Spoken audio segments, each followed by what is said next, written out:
Okay, so you can see that obviously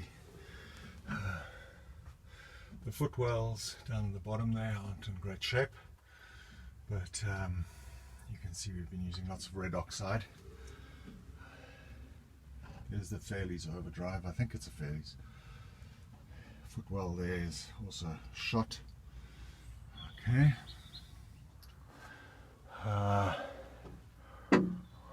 Here's the roof. You can see it is a proper Safari. These seats here are the front seats.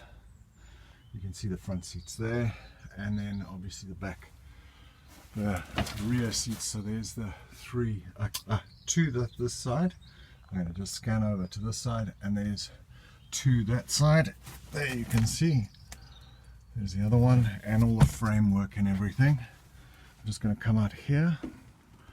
These are the 4 new tires. Well, sorry, 4 replacement tires, should I say.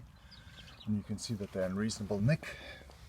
If I just focus on the walls of the tires, you can see that they're not all cracked and horrible. These are actually pretty reasonable.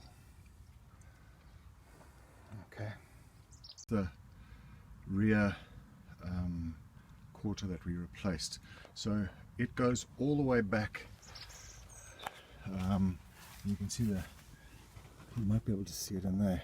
That's where they join. So you can see where it's joined on this side here, and that's the arch. So you can see these are new dumb irons. You can see those are brand new holes in there. That's the original chassis. Okay.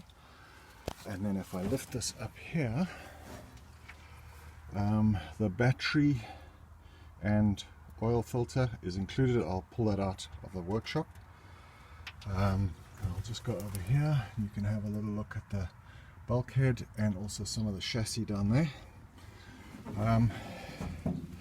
One of these steering rods has lost an end, but I've got another set of steering rods that I'm going to include in the sale.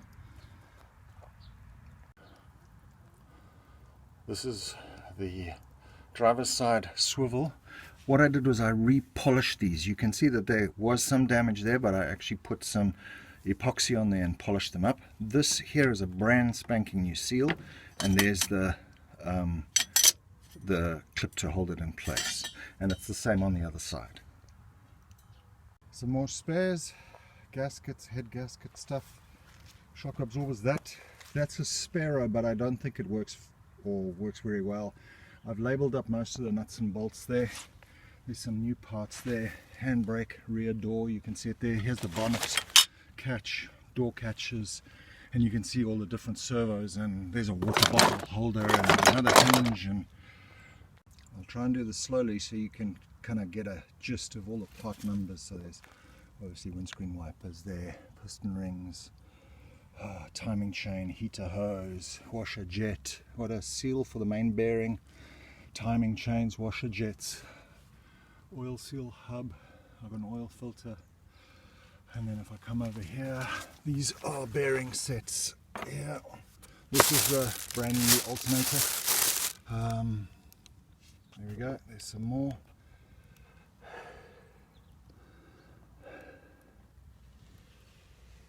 So there's a lot with it.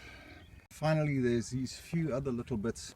There's a tow bar, hooter, the clutch, brake, the pedal covers, all the servos and things like that. I don't know if you can read that. That's swivel grease. There's 2 of those, and distance pieces, and there we go. Some of those, lots of pieces. That also comes with it. Yep, as do these. They're kind of handy just to have a bunch of those. I'm not sure what that is. 2 relatively new. You can actually see Britpart still written on there.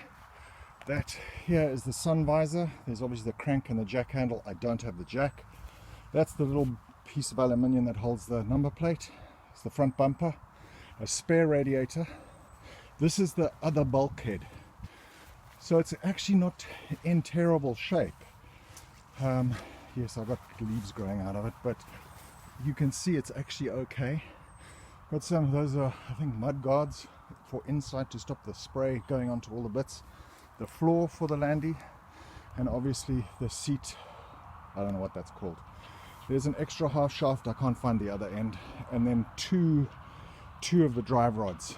You've got a spare battery and oil holder. In these buckets are the brakes for the Land Rover. It doesn't have any brake set, but they're basically in there, all the different bits and pieces, and I can't undo it. I've already shown you those two, I just moved them. These are the steel wheels. The top one was obviously stacked at the top, hence it's a little bit rusty, but you know, I spent days with an angle grinder and a wire brush, and that's just a primer on the top of them. There's also some unbranded mud guards if you want them, and I can't think of anything else.